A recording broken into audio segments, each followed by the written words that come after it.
Hello everyone. Today we will discuss the types of semiconductors. On the basis of purity, the semiconductors can be divided into two types. One is pure, which is also called as intrinsic semiconductor, and the other is impure, which is also called as extrinsic semiconductor. We know that pure silicon crystal or pure germanium crystal is an intrinsic semiconductor, or you can say the pure semiconductor. So what happens in case of intrinsic semiconductor? We know that it's a fourth group. So 4 valence electrons are there. We're taking the example of silicon,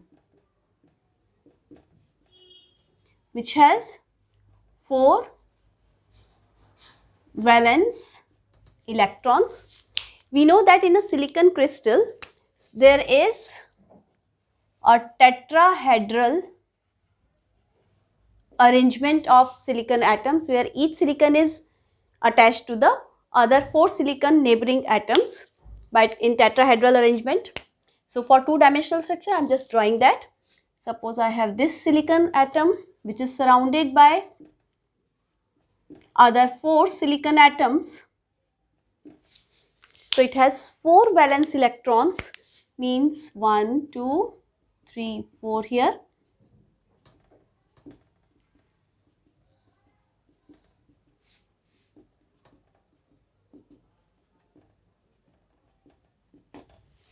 We know that there is a sharing of electrons to complete the octet. So we can say that this is shared between these two, this is between these two, this is between these two, and this is between these two. So these shared electron pairs form a covalent bond. Now, these shared electron pairs, these toggle along each other. That means suppose we consider 2 persons who are attached to each other like this. So these will hold each other. So these may flip this side or this side, but these two will keep holding each other because of the sharing. Now due to this sharing, there is a strong bond between the two shared electrons. So this shared electron pair forms a covalent bond which is strong between these two, between any two silicon atoms here, right? So whenever temperature is 0 Kelvin, this strong bond is very strong. So at that time, these electrons will remain intact, right? But above 0 Kelvin, as the temperature rises, the bond may become weak and the electron may become free from its bond. So what happens at 0 Kelvin? I'll just mention it. At 0 Kelvin, all the 4 electrons are covalently bonded to the neighbors.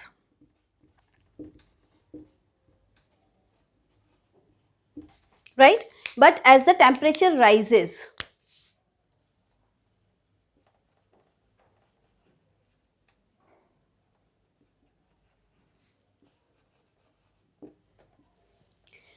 electrons may become free and a vacancy of electron is created at the bond site,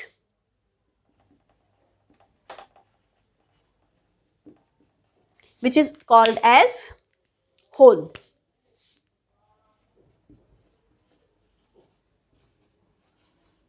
So this hole behaves as a positive charge, or you can say it has an affinity for the electron.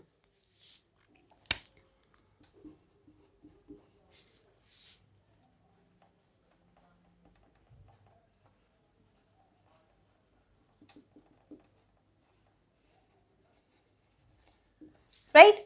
So let me show this in the figure.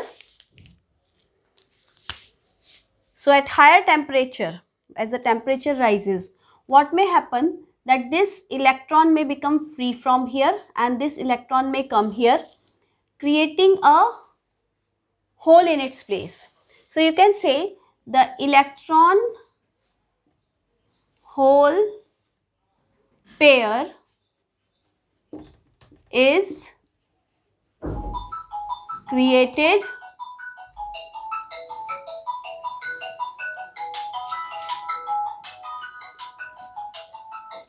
pause ka, as the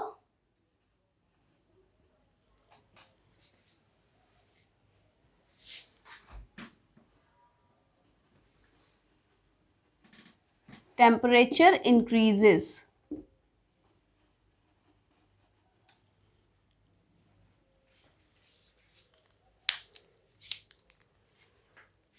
Right? So what happens is that whatever electron becomes free from here, a hole is created in its place. So this is actually a hole which is created when the electron becomes free from here. So in this case, what is happening is number of electrons is created is equal to number of holes, or you can say this is actually the number density. Number density of electrons is equal to number density of holes.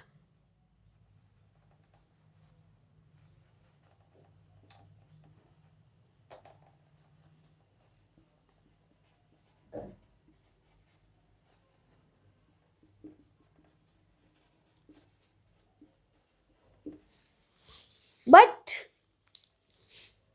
the conductivity due to these many holes and electrons is very less. Now why these holes also contribute to conduction and electrons so already contribute to conduction? Why it happens is that suppose this hole is created here. Now it has an affinity of for the electron. So any other electron may come to its place and creating a hole over here. So if I mark these as first site and the second site, so I can say that the hole created at first site is filled by the electron at the second site.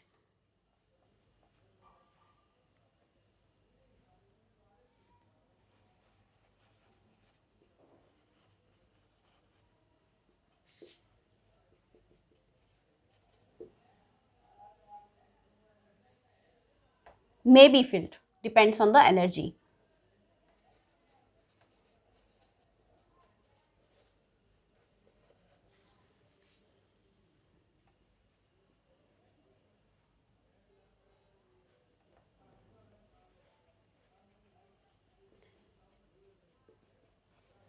Hole created at first site may be filled by the electron from the second site, creating a hole at the second site. So this in a way results in the shifting of hole from this to this place. So shifting of hole from first to second place.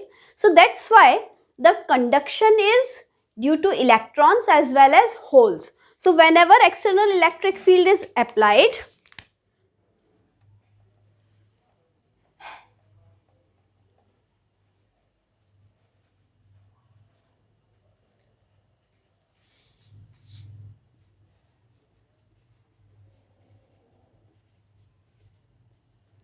holes move towards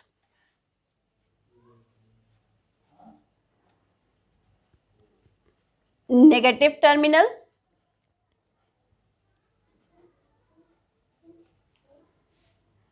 and electrons move towards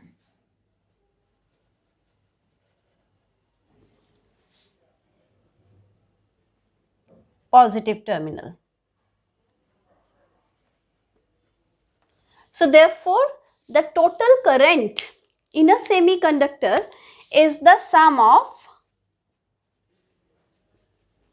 the electron current plus the current due to the holes, right?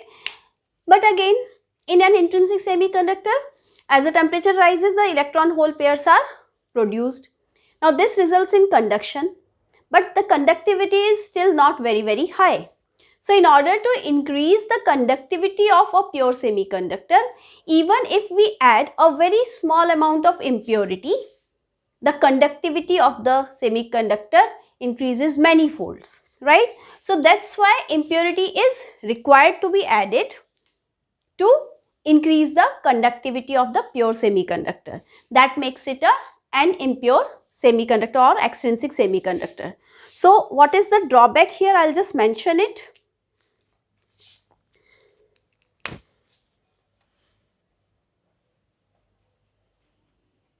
Drawback of intrinsic semiconductor: conductivity is low.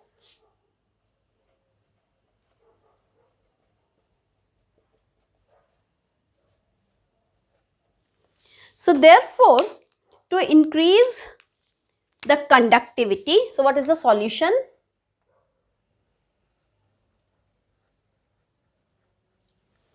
Solution is the addition of impurity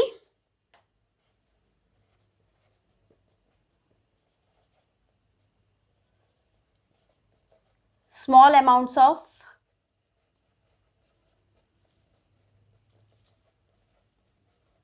impurities. Small amounts of impurity means parts per million. In short, it is called as ppm. So even if very small amount, that is parts per million amount of impurity is added, then the conductivity of the pure semiconductor can be increased many folds. So now it becomes an extrinsic semiconductor. So this impurity addition, the process of adding the impurity to a pure semiconductor is called as doping. So we'll first discuss this thing here.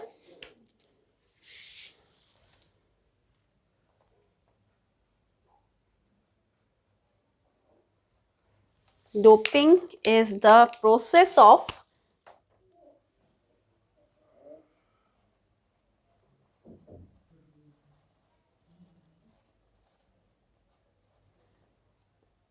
adding impurity to a pure semiconductor to increase its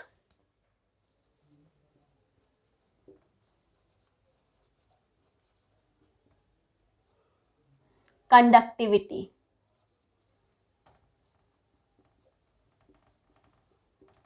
Right? So doping is this, and dopant is the impurity which is added.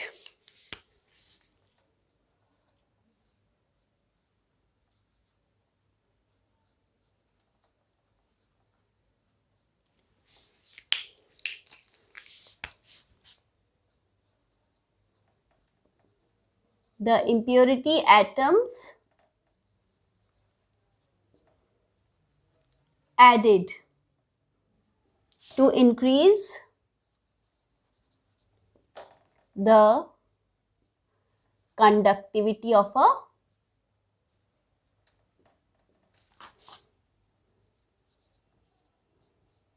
pure semiconductor.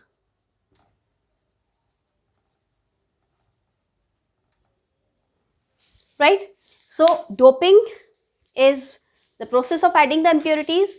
Dopant is the impurity atoms which are added. And what is a doped semiconductor? Doped semiconductor is an impure semiconductor, or in other words, we can call it an extrinsic semiconductor. So we are just mentioning, and then we are discussing how the impure semiconductors, how many types of impure semiconductors are there. Extrinsic is also called as doped semiconductor.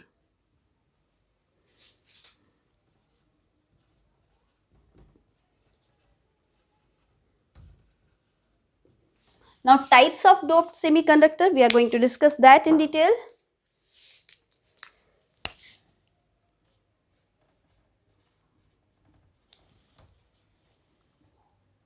Or you can say types of extrinsic semiconductors.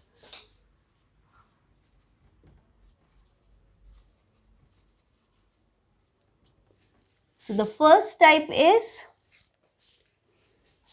N-type. Second type is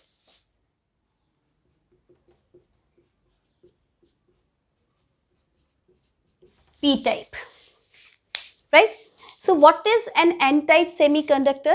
N-type extrinsic semiconductor is the semiconductor in which we add the pentavalent impurity. Why we are adding the pentavalent impurity? We'll discuss that in detail. And here we are adding the trivalent impurity. Why we are adding the trivalent impurity? This also we'll discuss in detail over here, right? Now here, a necessary condition for doping is that the size of the impurity atom must be comparable to the size of the semiconductor in which the impurity is being added, right? So I'll just mention here the necessary condition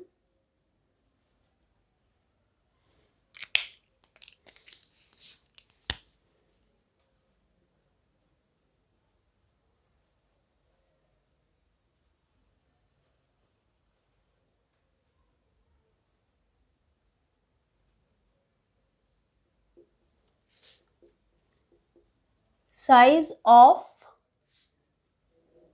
impurity atom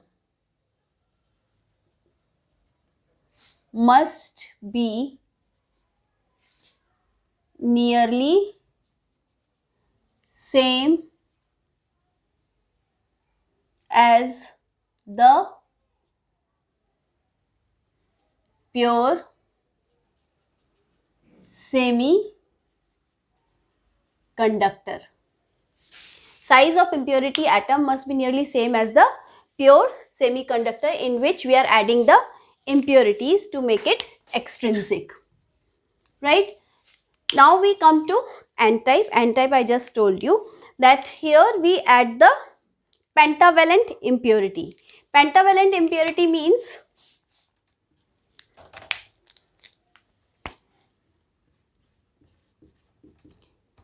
five valence electrons.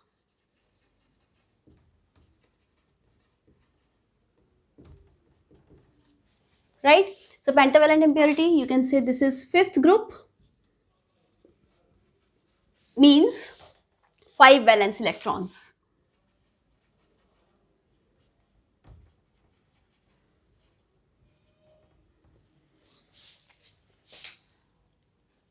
Now, why do we take only third group and the fifth group for making these extrinsic semiconductors?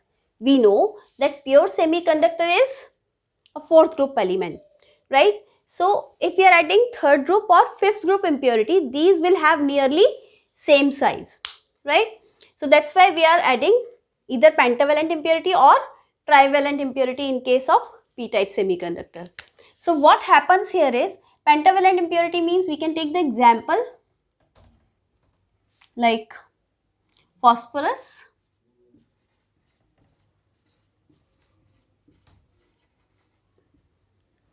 arsenic, etc. So, let's take this impurity atom as the central core over here. So, in place of silicon I am writing phosphorus and the neighboring silicon atoms I am writing as it is. Now, what will happen? Silicon has 4 valence electrons everywhere.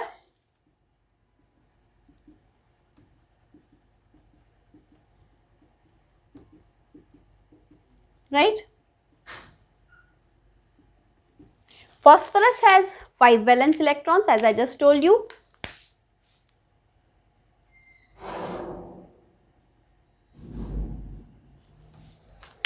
Now there will be a bond.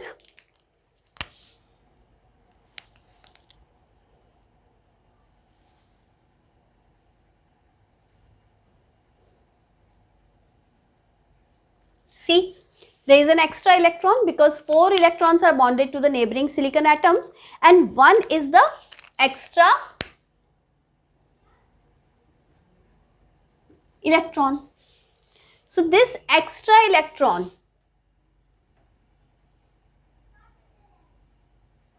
now this extra electron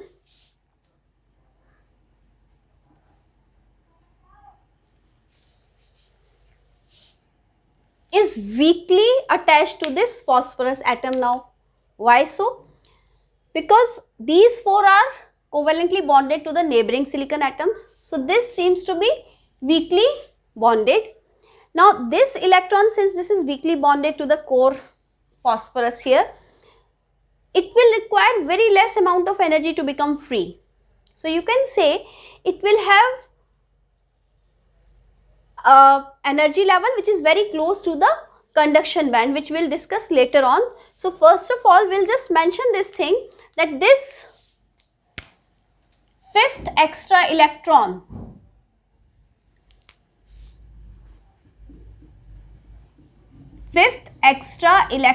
is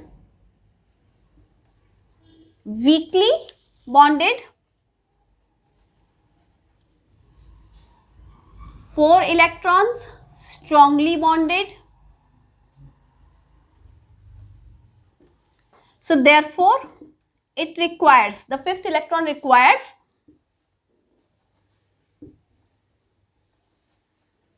very less energy to become free. So now what happens is that this free electron becomes free, and this free electron will result in attainment of the positive charge by this dopant atom. So you can write down here, we can see this diagram like this also. This is equivalent symbol. So you can say that his silicon atom is here, silicon atom is here, silicon atom is here, silicon atom is here, and then phosphorus may be considered to be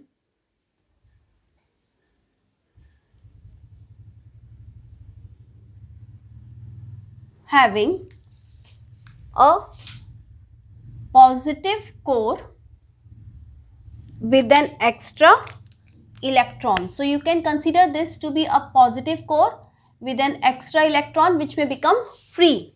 So you can say that here dopant is what? Dopant is the impurity atom added. So here phosphorus is added. So dopant appears as a positive core with a free electron. Very important line. So you will see this core, dopant core, as positive with a free electron. Very important point. We'll discuss this later on. We'll use this concept later on. So the thing is that now you can see that here whatever electrons are provided by the dopant, those are the extra electrons in the lattice. So you can say that each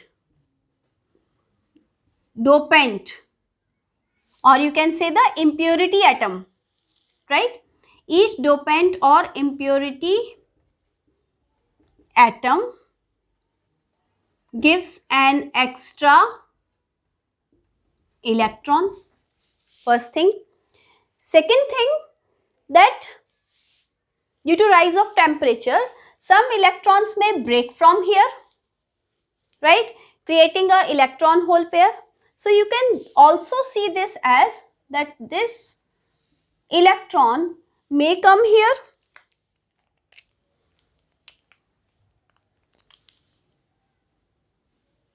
resulting in a hole over here. So you can say that this electron hole pair is created due to thermal agitation.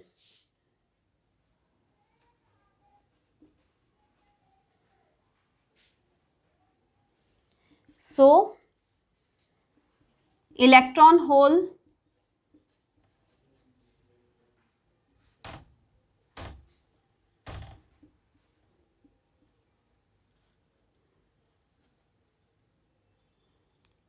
pairs are created intrinsically, also due to rise of temperature.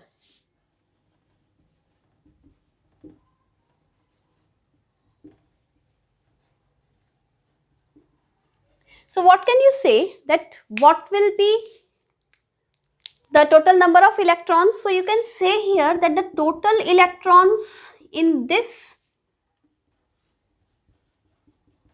n-type semiconductor will be electrons due to dopant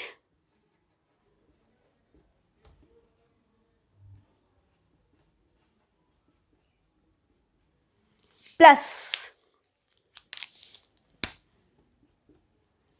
electrons created intrinsically due to thermal agitation, or you can say the rise of temperature.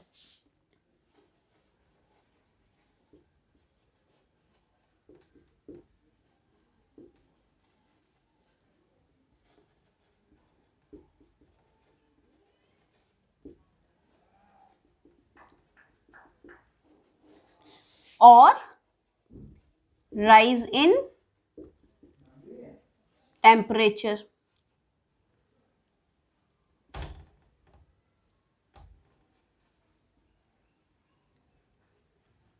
Right? But total holes are created only due to thermal agitation. Right? So that's why we can say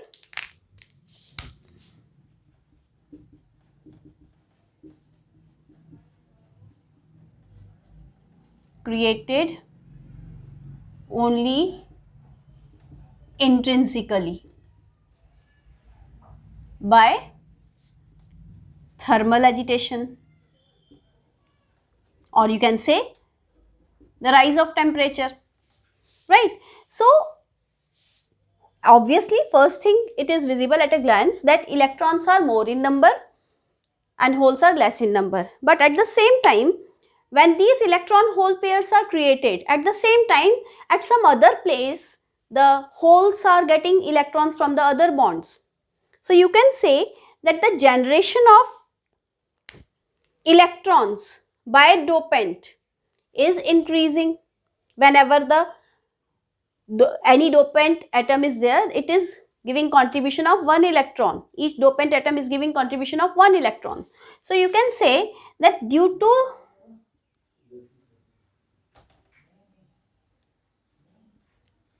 simultaneous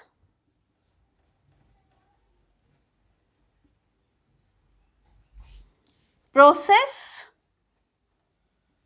of generation and recombination of electron hole, right? The number density of electrons is very greater than number density of holes.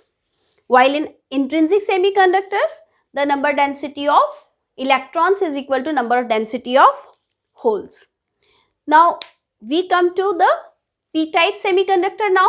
Now what happens in p-type? We add the trivalent impurity. So trivalent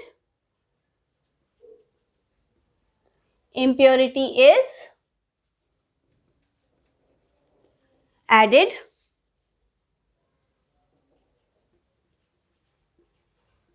Trivalent impurity means third group.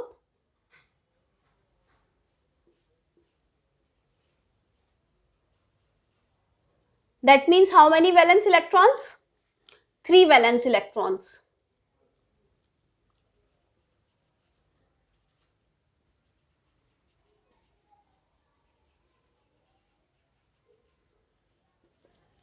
Now let's take the example.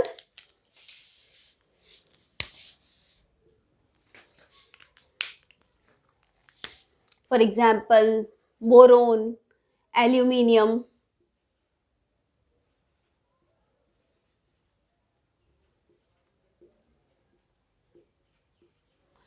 gallium, indium, tellurium. So let's take the example of aluminium. Suppose I have this pure semiconductor of silicon where I am adding the trivalent impurity, that is aluminium. We know that silicon has 4 valence electrons, 1, 2, 3, 4, 1, 2, 3, 4, and aluminium has only 3 valence electrons.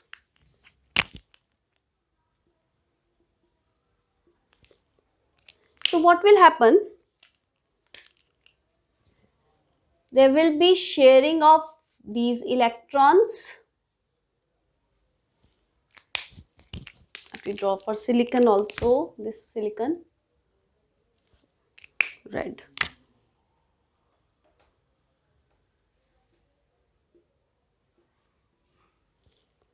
So here there is a bonding of these 3 electrons by aluminium, but there is a vacancy of 1 electron over here. So you can say that each aluminium atom, or you can say each aluminium impurity or each dopant atom is contributing to one hole, which is actually the vacancy of an electron. So what is happening is that it behaves as a electron deficient site. Now if we consider this as first site, and an electron may come to this place, creating a hole at this place.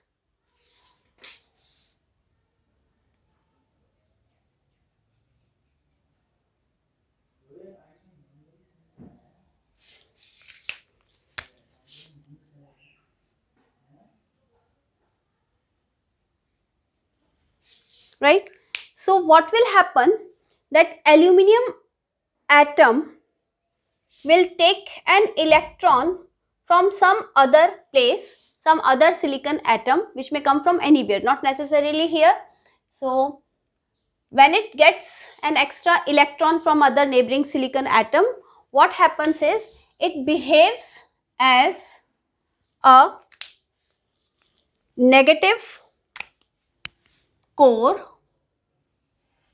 with an hole, with a hole around it, and silicon atoms still surround it. So we can see these two corresponding situations like this. So this is the equivalent diagram. We can mention it over here that an electron from neighboring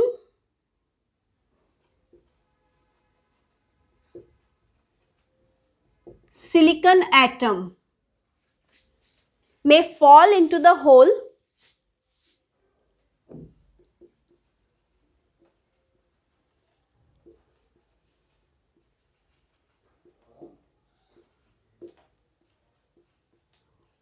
of the aluminium, or you can say the dopant,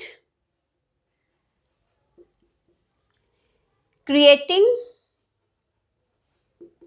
a hole at its own place at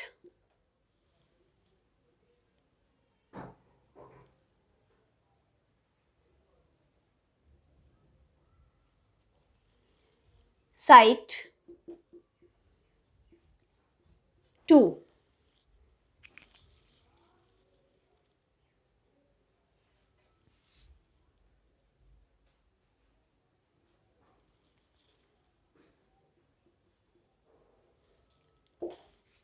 So this results in appearance of the dopant as a negative core. So therefore dopant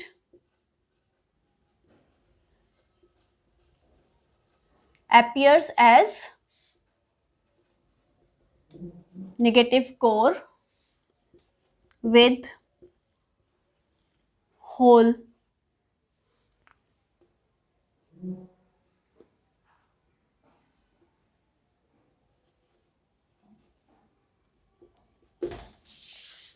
Or you can say with a hole near it in the lattice, right?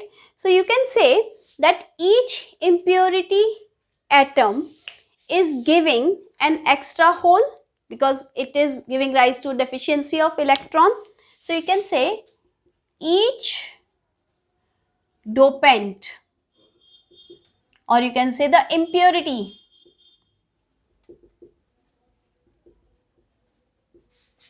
gives an extra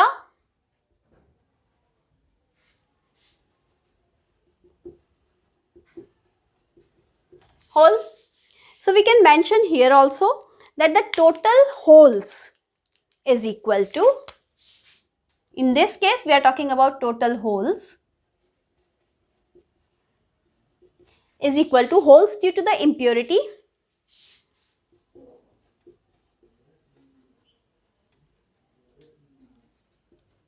impurity means dopant obviously, plus intrinsically created holes due to thermal agitation.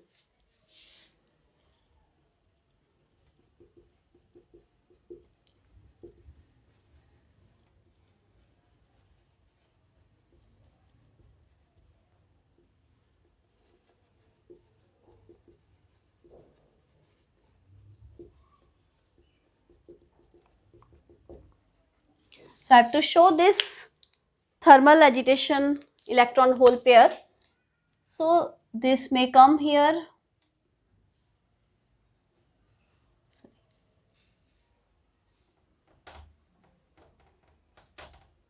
this may come here, resulting in a hole over here.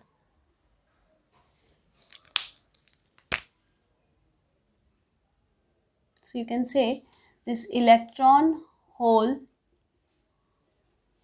created due to thermal agitation or due to the temperature rise, right? So this electron hole is created due to temperature rise. So total holes will be holes due to impurity and holes due to the thermal agitation. Now we can say that total electrons, how many will be the total electrons? The electrons are created only due to the thermal agitation.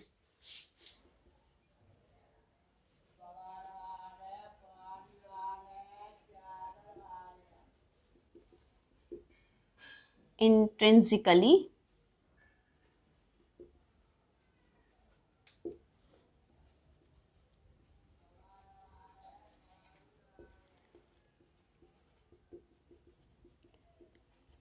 again, generation of electron hole pairs and recombination of electron holes occurs simultaneously. So again, the total number of holes in this case p-type semiconductor will be very greater than the number density of holes. So I can write here, due to simultaneous generation and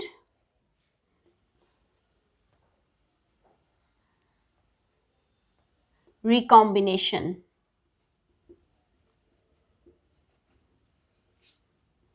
electron holes. The number density of holes is very greater than number density of electrons. NH and Ne are number density of holes and number density of electrons respectively. So in both these cases, the number of electrons is not equal to number of holes. One more thing which is followed by both the extrinsic semiconductors, that is mass action law. Here also number density of electrons, number of density of holes is equal to number density in intrinsic whole square. Here also the mass action is followed.